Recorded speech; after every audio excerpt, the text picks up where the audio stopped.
തൃശൂർ നെടുമ്പാളിൽ കിടപ്പുരോഗിയായ യുവാവിനെ കൊലപ്പെടുത്തിയ കേസിൽ സഹോദരിയും സഹോദരി ഭർത്താവും അറസ്റ്റിൽ. പൊന്നൂക്കര സ്വദേശി സെബാസ്റ്റ്യൻ, ഭാര്യ ഷീബ എന്നിവരെയാണ് പുതുക്കാട് പോലീസ് അറസ്റ്റ് ചെയ്തത്. നെടുമ്പാൾ വഞ്ചിക്കടവ് കാരിക്കുറ്റി വീട്ടിൽ 45 വയസ്സുള്ള സന്തോഷാണ് കൊല്ലപ്പെട്ടത്.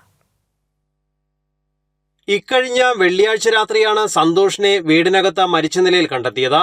ഓട്ടോറിക്ഷ തൊഴിലാളിയായിരുന്ന സന്തോഷ് ഏറെ നാളായി ശരീരം തളർന്ന കിടപ്പിലായിരുന്നു. സന്തോഷിനോടൊപ്പം കഴിഞ്ഞിരുന്ന സഹോദരി ഷീബയും ഭർത്താവ് സെബാസ്റ്റ്യനുമാണ് മരണവിവരം സമീപവാസികളെ അറിയിച്ചത്.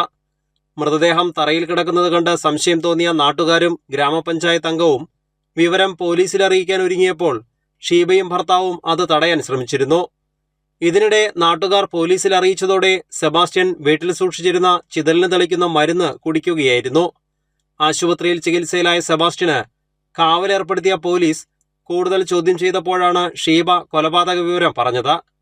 കിടപ്പ് രോഗിയായ സന്തോഷിനെ സെബാസ്റ്റ്യൻ ചങ്ങല കൊണ്ട് കഴുത്തുമുറുക്കി കൊലപ്പെടുത്തിയെന്നാണ് മൊഴി. സന്തോഷിന്റെ വീട്ടിലാണ് സഹോദരിയും ഭർത്താവും കഴിഞ്ഞിരുന്നത്. ഇവർക്ക് താമസിക്കാൻ വേറെ വീടില്ലാത്തതും കിടപ്പ് രോഗിയെ സംരക്ഷിക്കുന്നതിനുള്ള ബുദ്ധിമുട്ടും കൊലപാതകത്തിന് കാരണമായതായി പറയുന്നു. മുളകുന്നത്തുകാവ് മെഡിക്കൽ കോളേജ് ആശുപത്രിയിൽ ചികിത്സ കഴിഞ്ഞ ശേഷം സെബാസ്റ്റ്യനെ സ്റ്റേഷനിലെത്തിച്ച് അറസ്റ്റ് രേഖപ്പെടുത്തുകയായിരുന്നു. പ്രതിയെ നെടുമ്പാളിലെ സന്തോഷിന്റെ വീട്ടിലെത്തിച്ച് പോലീസ് തെളിവെടുപ്പ് നടത്തി. ക്രിമിനൽ പശ്ചാത്തലമുള്ള സെബാസ്റ്റ്യനെതിരെ പുതുക്കാട്, ഒല്ലൂർ, കൊടകര സ്റ്റേഷനുകളിലും കേസുകളുണ്ടെന്ന് പോലീസ് പറഞ്ഞു. കൈരളി ന്യൂസ്, തൃശൂർ.